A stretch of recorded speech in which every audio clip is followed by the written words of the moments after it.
Hello everybody and welcome to the War Room for UFC 249. We've made it. Live sports are back. Okay, lots to talk about with this one. This show is going to be on the main event. We'll be doing a co-main and a Pettis Cowboy one as well, so look out for them if you've not seen them already. Okay, there's lots to talk about with this one. I have my notes here. I've got a bunch of different things pulled up in front of me, so please bear in mind if I scuffle through notes and stuff. I don't want to miss anything. I've already done Inside the Octagon for this, but we have to keep that fairly short, so I want to be able to talk about all the other things in this one, because there's a lot to talk about with this. Okay, so we know Tony Ferguson well. He's been in the UFC a long time. We know what he's good at. We know what he's dangerous at. We know how he finishes people. We know the vulnerabilities in his game. We've seen a few of them. There are few. There are very, very few that have been exposed to get a finish. Obviously, he's got 3 losses on his record. He's a very, very good fighter, a very dynamic fighter. Lots of different facets to his game. Quite a reckless style to his game as well. Very much a flow state fighter. Kind of sees what's in front of him and works off that, which is very useful. If you've taken on a fighter at short notice, if you're fighting someone that's always pushing forward, like Justin Gaethje is. So obviously we know Tony Ferguson's very good. We know that there are lots of ways for him to win this fight. Justin Gaethje, I think, is quite an interesting opponent for him, because if you consider that Tony Ferguson was in his head preparing for Khabib, he was expecting to be dealing with a heavy wrestling offensive, someone trying to close distance very quickly, someone trying to drag him down, put him in bad positions on the floor and beat him up, and try and expose a weakness, maybe expose his back. With Justin Gaethje, he's got someone that's got strong wrestling credentials and someone that can wrestle and can dictate where the fight goes, but someone that's much more likely to keep the fight standing and force Tony Ferguson to strike with him.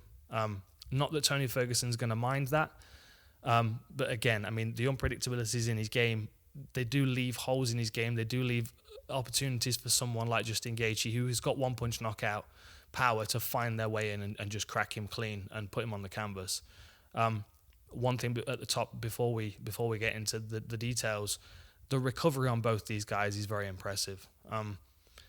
We saw Justin Gaethje in his UFC debut against Michael Johnson get caught with a big shot in that first round. At the end of the first round, he got rocked, he stumbled, he staggered.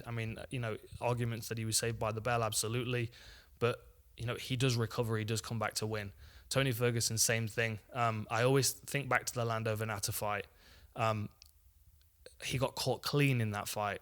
And he forward rolled, he spun out of it, and then he's attacking before you realise that he's cleared his head and he's back to normal. Same thing with the Pettis fight. He got dropped against Anthony Pettis, and within seconds he was on an ankle lock, attacking again.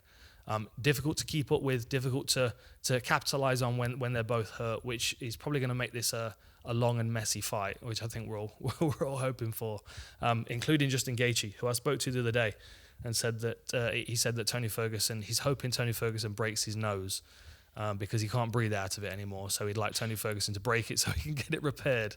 So you can expect the kind of fight we're expecting from Justin Gaethje. That does kind of lead me on to my first point about Justin Gaethje, though, and the thing that I think is the most interesting about him. And he's on a 3-fight win streak at the moment. There was a time in his career where he was on an 18-fight win streak. And the 18-fight win streak Justin Gaethje was great. The 3-fight win streak Justin Gaethje is so much better. And there's a reason for that. Because in between those 2 win streaks, there were 2 losses. And there were big lessons learned in those 2 losses. So the Justin Gaethje that came into the UFC was on a 17-fight win streak. A very aggressive fighter. I've got the details written down here, actually. 17-0 when he came to the UFC. 14 TKOs, 3 of those by leg kicks and 1 by slam. So you can tell why his nickname's the highlight. He also had 1 rear naked choke on there, but someone always turns away from the heat when they start feeling it. So a rear naked choke is generally someone that has turned away from what they're dealing with. which is kind of what Justin Gaethje is about. He comes at you, he wears you down, he beats you down, he mauls you, he makes it uncomfortable, it makes it claustrophobic, and he takes a lot of chances. And as I was saying, the Justin Gaethje that came into the UFC was that version of himself. He was the guy that would take a shot to land a shot, quite happy to put himself at harm's reach in order to get himself into the fight, get himself close to his opponent. And if you watch the Michael Johnson fight, he almost paid for it. That almost cost him the fight by getting caught with a clean shot. Eventually, his style overcomes. So then he goes on to his next fight against Eddie Alvarez. Same approach, same kind of circumstances going on. He's doing well. He's vulnerable at certain times in the fight. There are points where he looks like he could win or he could lose, but eventually he just takes too many shots and that's the end of the fight. And you got to think there were points in that fight where Alvarez couldn't stand up. He was taking so many low kicks. This is one major thing about Justin Gaethje's offensive, and one of the reasons why he's so good at low kicks is because he's happy to be standing right in front of you. The risks of throwing low kicks is that you get punched in the head at the same time, especially when you're a front foot fighter and you're trying to dig those kicks in with power. You are vulnerable to getting punched. Justin Gaethje doesn't mind that, which is why he's got a high output for low kicks and which is why he's so effective. Because the other thing you've got to think is when somebody's getting low kicked and they're not checking that kick, their second option is to throw punches. If you throw a punch when you're getting kicked in the leg, you've planted your weight on that front leg, which means the muscles are contracted and more susceptible to damage, in my opinion. I know no science behind that, but that's what I've seen myself. If someone's planted on that foot and you kick into that leg, it does so much more damage to the muscle. So Justin Gaethje and his low kicks are going to be a big part of this fight. But the Justin Gaethje that we saw coming into the Alvarez fight, then going into the Poirier fight, even after picking up his first loss, it was the same guy. He's marching forward. He's taking shots he doesn't need to take. There was a specific point in the Poirier fight which stood out in my mind, and it was the point where Gaethje kind of, it was almost like a shrugging off of, oh, I'm damaged again. It was about 90 seconds into the fight. So in the Alvarez fight, there was a cut that was opened above Gaethje's eye. About 90 seconds into the Poirier fight, the cut opened up again, and you can see it. Well, I'm sure Raptors will paint it. You'll see him like kind of wipe at it, and he kind of shrugs like, okay, I'm bleeding again. Like he kind of expects to take damage, and I think there's a certain responsibility that comes with a nickname like the Highlight. In 17 fights coming into the UFC, he'd won. He'd stopped 15 people. He'd only been decision twice. He is a highlight reel kind of finisher, but it's like Darren Elkins. If you have the damage tattooed on your chest, there's a certain way you're expected to fight. And being a highlight reel kind of fighter, it puts pressure on him. He's being a lot smarter now. I think he's putting himself at risk a lot less now, because like the lesson that could have been learned in the Johnson fight wasn't learned because he picked up a win. The lesson that could have been learned in the Alvarez fight wasn't because that was the first time he'd picked up a loss and it had worked every other time, and it almost worked in the Alvarez fight. So there's an argument for him going, I was close though. That 50-50, that could have gone either way. But then he goes into the Poirier fight and makes the same mistakes again. Like he's not learned from in the previous fight, and that was the turning point. And I can imagine it was quite an honest conversation. He gets back to the gym after that second loss.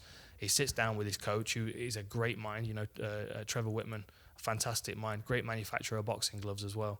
And I would imagine the conversation was quite honest. He was like, look, what can I do to improve my odds? Like, take less shots for a start. That's what I'd be saying if I was in Justin Gaethje's corner.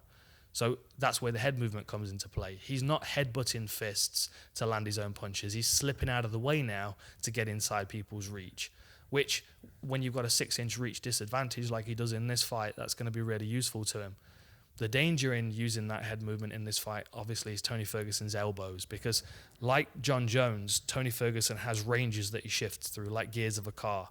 He's got the long range where he's working those front kicks, he's keeping you back, he's poking you in the midsection like he was against Cowboy, commanded the space very well like he did against Pettis, like pushing people back, forcing them to feel the length of his arms and his reach. I mean, like, even in the Cowboy fight, I remember there were points where Cowboy was standing in positions where he felt like he was safe, and Ferguson would just tag him in the face with a long right hand or a long jab. Like, that's the kind of range that Ferguson needs to establish with Gaethje, and that's the kind of range that Gaethje's got to try and work his way around without taking too much damage. As I said, there's a lot to talk about with this fight. So let's talk about the ranges of Tony Ferguson then, because the Justin Gaethje that came into the UFC that picked up 2 losses, that's a very susceptible Justin Gaethje to Tony Ferguson and his skills. So the skills of Tony Ferguson are the long range attacks, the front kicks to the midsection, the long range snapping punches that he's got, and then the things that he shifts into once those ranges are closed down, like the spinning elbows. I mean, the elbow that he hit Cowboy with, we saw the damage that did to his cheekbone, to his eye. The elbow that he caught Pettis with that cut him in the hairline, that was a glancing elbow. Like the underside hard knuckle part of the elbow was what did that damage. He's dangerous at every single range. And then you clinch Tony Ferguson, and he's a tall guy, he's a rangy guy, he starts to attack your neck and starts to wrap you up. And this is one of the benefits of his body attacks, and how Tony Ferguson's style fits quite well with Justin Gaethje's defense, because Gaethje's defense, he slips off to the side so he's vulnerable to spinning elbows, and he dips his head and brings his guard up when he's being attacked to the body, which means that his posture's broken. Tony Ferguson can start attacking his neck. He can come around the sides with elbow, he can bear over him with his neck attacks. Those darces and anacondas that he snaps on are very dangerous. I'll talk about that in a little while. And the other reason why we've got to consider Tony Ferguson's spinning attacks is because he's not bothered about going to the ground. And that leads me on to the next stage, which is Gaethje's wrestling. Like, we know Gaethje can wrestle. We've seen it in his previous career, but since he's come to the UFC, we've not seen him use it. He's not been taking people down. His main use of his wrestling is to keep the fight standing, to force people to deal with his power in his hands, mainly his right hand. Like, using that wrestling to maul people up against the fence, he's going to put him in a safe position because he's got shorter arms than Tony, but Tony's got a narrow body. So Gaethje locking around the midsection, getting good head position, working knees to the legs and that kind of thing. It's money in the bank for the later rounds. It's going to wear Tony Ferguson out. It's going to frustrate him. He's going to try and start doing chaotic things. And that's just going to allow Gaethje to find opportunities at close range where he can start to wear on Tony. It's also a safe place to hang out if you're having problems dealing with the long range or even the short range elbows of Tony. Getting close in and clinching him up against the fence like he did with Barbosa, it might be useful. But that really is the extent to which I think he's going to use his wrestling. I think any circumstance where there's an opportunity to grapple with Tony, or where he finds himself on the floor, I think he gets up, I think he calls Tony back to his feet. So if we're talking about submissions for Tony Ferguson, we've got to focus on the neck attacks. The teeps to the midsection that he was using so well in his most recent fights, breaking the posture, bringing the head down, allowing him to work, to snap the head down, to attack the neck, the head and arm attacks. I think that's his most logical way into this fight if it comes to submissions.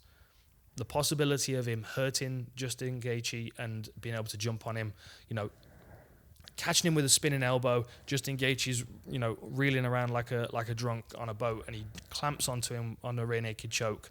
Absolutely, I can see that. I mean, Gaethje's going to be difficult to put away.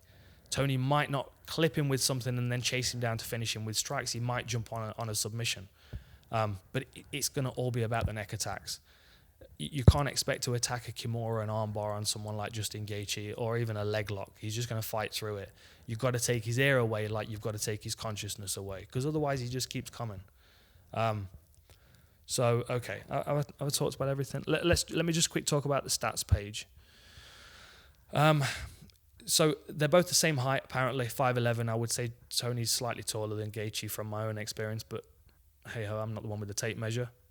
Tony Ferguson has a 6-inch reach advantage, which is an advantage because he uses it so well when he's striking. He also uses it so well when he's wrapping head and arms, and it allows him to cinch up that darce choke very, very tight. A reach advantage is only a reach advantage if you use it advantageously, though, and Gaethje is very good at getting inside. So hitting him with those short overhand rights like he knocked out James Vick with, that's where that's where the reach can kind of work against Tony, and where he has to switch gears and go to his elbow and knee range. What else? Strikes landed per minute. I mean, Justin Gaethje is through the roof on this one. 8.57, which is, I mean, that's a high stat. I look at stats regularly. Most people, I mean, even Tony Ferguson's got a high output at 5.8. Most people are around 4, 3. I was looking at Ferguson and Cowboy earlier, and theirs is much lower. But then you look at strikes absorbed per minute, and Justin Gaethje's at nearly at 10. Striking defense is poor. Striking accuracy is relatively high for Gaethje because he's marching forward. He's always putting himself in range to land. So it's very difficult to miss when you stand on the front foot of your opponent. That brings me back to one thing that I should have mentioned earlier, the eye surgery of Justin Gaethje. And I didn't know about this. This is something he mentioned when I was speaking to him the other day. Around his UFC debut, he had an eye surgery, and that was a game changer. That allows him to now understand the range and distance between his opponents, which is, before in his career, he didn't have that ability. He talked about his striking was reliant upon the fact that he was in contact with his opponent with one hand. Like, he had to get a hand on his opponent so he knew where they were so he could hit them. So you got to imagine, if you get to 17-0 and you've been dealing with eye issues and sight problems the whole way through, if all of a sudden someone goes, there you go, now you can see clearly, that feels like a superpower, because now you can see that range, you can judge that distance. I mean, the difference that eyesight will give you in a fight, and the benefits, the advantages. I mean, didn't Tiger Woods get a laser eye surgery to make his eyes even better for golf? That is there's an argument around whether that's cheating or not. Like, to have good eyes is a benefit. To be able to judge depth and edge perception and movement and speed of an opponent covering distance. When you find someone like Tony Ferguson, and you're watching him dart from one side of your vision to the next, you want to make sure you've got 20/20 vision so you can follow that dude as he's running around the place. There's lots of benefits to this new Gaethje that we've seen. These last 3 fights, it's almost like it's the new stage of his career. And there was a new mentality as well after he beat Cowboy, and he started talking about, it was almost like an impatience. Like, he knows he's the best. He's turned a corner in his career. He knows what he should be doing now. He just needs to prove he's the best in the world.